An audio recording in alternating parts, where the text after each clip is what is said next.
오늘은 사도행전 4장 13절에서 22절까지 말씀 보겠습니다. 예수님께서 부활하신 다음에 우리들에게 주신 명령은 딱 하나밖에 없습니다. 모든 족속으로 가서 제자를 삼으라. 온 천하 만민에게 복음을 전하라. 땅끝까지 이르러 내 증인이 되라. 예수 그리스도의 죽음과 부활을 모든 사람들에게 전파하라는 것입니다. 초대교회 성도들은 복음을 전하기 위해서 살았고 또 복음을 위해서 목숨을 드렸습니다. 이 땅끝까지 복음을 전하는 것, 이것이 구원받은 모든 성도들의 사명입니다. 근데 이 사명이 쉽지가 않습니다. 왜냐하면 이 복음 전파의 사명이 영적 전쟁이기 때문입니다. 마귀의 공격이 있고요. 사람들이 주는 핍박이 있고 역경과 환란이 있습니다. 이런 것들을 초월해서 영혼들을 구원하게 되는 것이고요. 또 복음을 땅끝까지 전파하게 되는 것입니다. 사도 바울의 이 경우를 보면 사실이 하나 감한매를 5번이나 맞았습니다. 또 감옥에 갇히고 헐벗고 줄이고 수많은 위험과 핍박이 있었지만 그것들을 참고 인내하면서 복음을 전했습니다. 그 결과 많은 교회들이 개척되었고 많은 영혼들이 주께 돌아오게 된 것입니다. 오늘 본문을 보시면 베드로와 요한도 굉장히 큰 핍박을 받았습니다. 복음을 전해서 5,000명이 주님께로 돌아왔어요. 유대 종교 지도자들이 시기하고 질투합니다. 자신들의 체면이 구겨진 거예요. 아무 기적도 행하지 못하는데 베드로와 요한은 안전뱅이를 이렇게 세웠습니다. 그래서 이 종교 지도자들이 베드로와 요한을 잡아서 매질하고 감옥에 가두었습니다. 풀어주면서 다시는 예수의 복음을 전하지 말라는 경고를 주었습니다. 18절 읽어보겠습니다. 그들을 불러 경고하여 도무지 예수의 이름으로 말하지도 말고 가르치지도 말라 하니. 이렇게 경고를 주는 종교 지도자는 누구냐 하면 예수님을 십자가에 못 박아 죽인 사람들입니다. 베드로와 요한을 죽이는 것도 어렵지 않습니다. 그런 권력을 가진 자들 앞에서 베드로와 요한을 보면 전혀 두려워하지 않고 담대합니다. 그리고 19절을 보면은 당당하게 외치죠. 베드로와 요한이 대답하여 이르되 하나님 앞에서 너희 말을 듣는 것이 하나님의 말씀을 듣는 것보다 옳은가 판단하라. 우리는 보고 들은 것을 말하지 아니할 수 없다. 오늘 본문이 주는 교훈은요, 복음을 전할 때, 이 복음의 사명을 감당할 때 핍박과 환란이 찾아올 수 있다는 것입니다. 그런데 그 속에서도 두려워하지 말고 담대해야 한다는 것입니다. 그래야 복음의 사명에 승리할 수가 있는 것이죠. 그렇다면 우리가 사역을 감당하다가 만나는 고난과 핍박과 환란에서 어떻게 두려워하지 않고 담대할 수 있을까요? 어떻게 복음의 사명에 승리할 수 있을까요? 2가지로 살펴보도록 하겠습니다. 첫 번째, 하나님께 우리의 마음과 시선을 두어야 합니다. 우리의 마음과 시선을 어디에 두느냐, 무엇을 바라보느냐, 이것이 두려움이냐 담대함이냐를 결정하는 중요한 요소입니다. 베드로와 요한이 이 권력자들을 두려워하지 않고 담대할 수 있었던 비결은 그들의 마음과 시선을 오직 하나님께 두었기 때문입니다. 19절 읽겠습니다. 베드로와 요한이 대답하여 이르되 하나님 앞에서 너희 말을 듣는 것이 하나님의 말씀을 듣는 것보다 옳은가 판단하라. 여기 중요한 단어가 하나님 앞에서라는 단어입니다. 지금 베드로와 요한은 하나님 앞에서 하나님을 바라보고 있습니다. 감옥이라는 환경, 매맞아 자신들의 큰 고통, 자신들을 죽일 수 있는 이 권력자들을 바라보지 않았습니다. 오직 하나님을 바라보고 집중했으며 마음과 시선을 하나님께만 두었습니다. 그래서 두려움이 없었던 것이고요, 담대할 수 있었던 것입니다. 천지를 창조하신 하나님, 만왕의 왕이신 하나님께서 내 편이에요. 내 아버지예요. 내 목자예요. 무엇이 두렵겠습니까? 부활의 능력을 가지시고 세상 끝날까지 나와 함께 하시는 주님께 우리의 마음과 시선을 둔다면 무엇이 두렵겠습니까? 이것이 두려움을 이기고 담대하게 되고 복음의 사명에 승리할 수 있는 비결입니다. 다니엘서 3장을 보면 사드락, 메삭, 아벳노고의 이야기가 나옵니다. 느부갓네살 왕이 금신상을 세워놓고 절하지 않는다는 다 죽여버리겠다고 경고를 했습니다. 모든 사람들이 금신상에 절을 합니다. 그런데 사드락, 메삭, 아벳노고는 절하지 않았습니다. 그래서 느부갓네살 왕이 이 세 사람을 잡아서 풀무불에 집어넣는 화형식을 앞두고 있었습니다. 이 상황에서 사드락, 메삭, 아벳노고가 느부갓네살 왕에게 이렇게 담대하게 외칩니다. 왕이여, 우리가 섬기는 하나님이 계신다면 우리를 명렬히 타는 풀무불 가운데서 능히 건져내시겠고 왕의 손에서도 건져내시리이다. 그렇게 하지 아니하실지라도 왕이여, 우리가 왕의 신들을 섬기지 아니하고 왕이 세우신 금신상에 절하지도 아니할 줄을 아옵소서. 상당히 당당하게 왕 앞에서 이렇게 외치고 있는 것입니다. 왜 그들은 이 죽음 앞에서도 두려워하지 않고 담대할 수 있었을까요? 그들의 마음과 시선을 살아계신 하나님께 두었기 때문입니다. 하나님께서 풀무불에 찾아 들어오신 게 아니라 동행하신 하나님께서 보여진 것입니다. 창세기에 보면 야곱의 이야기도 나옵니다. 야곱이 아버지와 형을 속이고 삼촌 라반의 집으로 도망하는 도중에 베델 들판에서 잠을 잤습니다. 그 잠자는 야곱을 하나님께서 만나주시죠. 그리고 이렇게 말씀하셨습니다. 내가 너와 함께 하겠다. 너를 보호해 주겠다. 너의 앞길을 인도해 주겠다.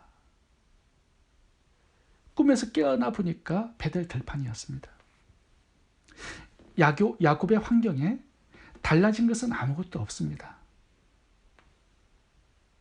한 가지 달라진 것이 있다면 야곱의 믿음이었습니다. 예전에는 하나님이 보이지 않았어요. 근데 이제는 하나님이 보입니다.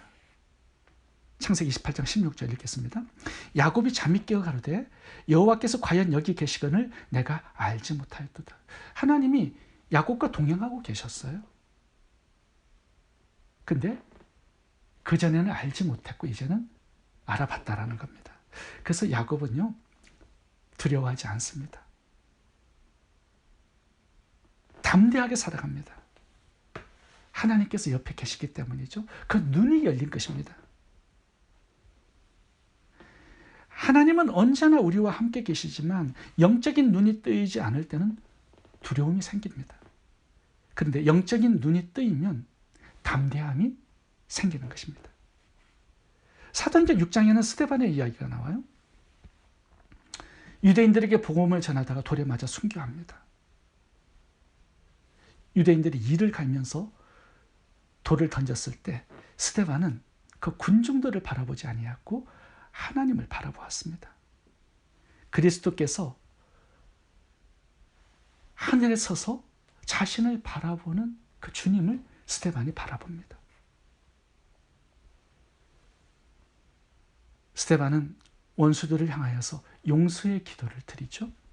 그리고 천사와 같이 빛나는 얼굴로 순교를 맞이합니다. 혹시 우리 중에 밤에 잠을 잘 자지 못하고 염려하고 두려워하는 분이 있습니까? 이거는요, 괴로운 환경 때문이 아닙니다. 하나님이 보이지 않으니까 앞이 캄캄한 것이고요, 근심과 두려움이 생기는 것입니다. 영적인 눈을 떠서 살아계셔서 나와 함께하고 계시는 그 하나님을 바라볼 수 있기를 바랍니다. 마음과 시선을 하나님께 두는 것, 이것이 두려움을 이기고 승리하는 비결입니다. 두 번째, 두려움을 이기고 담대할 수 있는 비결, 하나님 중심으로 생각하고 판단하는 것입니다. 19절을 보겠습니다. 베드로와 요한이 대답하여 가로되 하나님 앞에서 너희 말 듣는 것이 하나님 말씀을 듣는 것보다 옳은가 판단하라. 여기에 중요한 단어가 또 하나 나옵니다. 판단하라. 매사를 자기 중심으로 생각하고 느끼고 판단하면요, 상황을 잘못 해석할 수 있습니다. 그러니까 두려운 감정이 생기는 거예요. 지금 나의 상황을 하나님 중심, 하나님 시각으로 생각하고 판단하면, 바라본다면 평강이 생기고 담대함이 생기는 것입니다.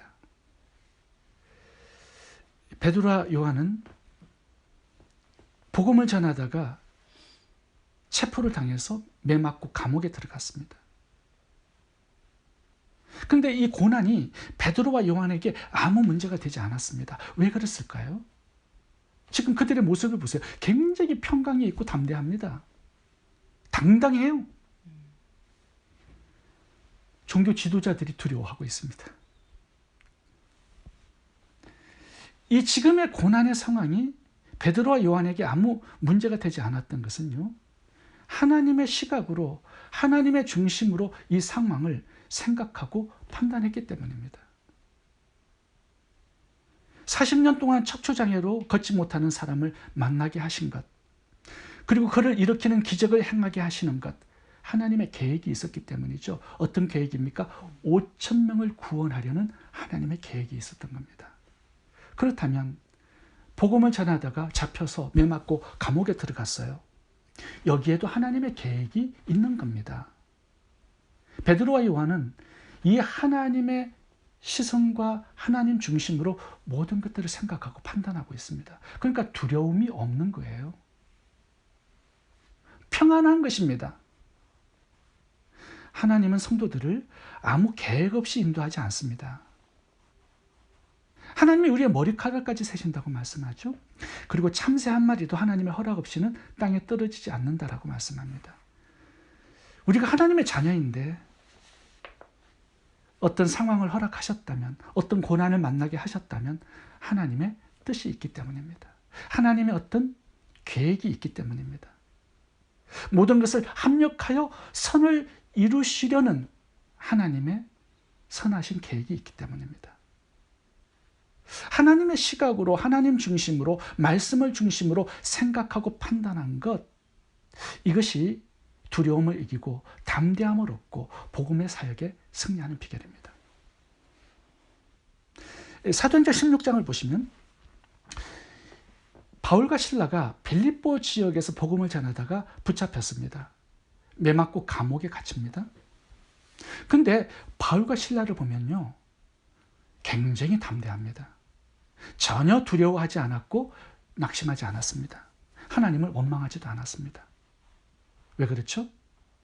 그 감옥이라는 환경을 주셨다면 그곳에 하나님의 계획과 뜻이 있음을 믿었기 때문입니다. 바울과 실라는 자기 유익, 자기 중심으로 이 환경을 생각하거나 판단하지 않았습니다. 하나님 중심, 말씀 중심, 하나님 시각으로 이 상황을 해석하고 판단했습니다. 하나님의 선하신 계획이 있을 것이다. 그래서 찬송하고 기도하고 예배를 드렸습니다. 하나님께서는 지진을 일으키셔서 감옥문을 열어주셨습니다. 그때 간수장이 회개하고 예수님을 믿습니다. 그리고 그 가족들이 전부 다 침례를 받아요.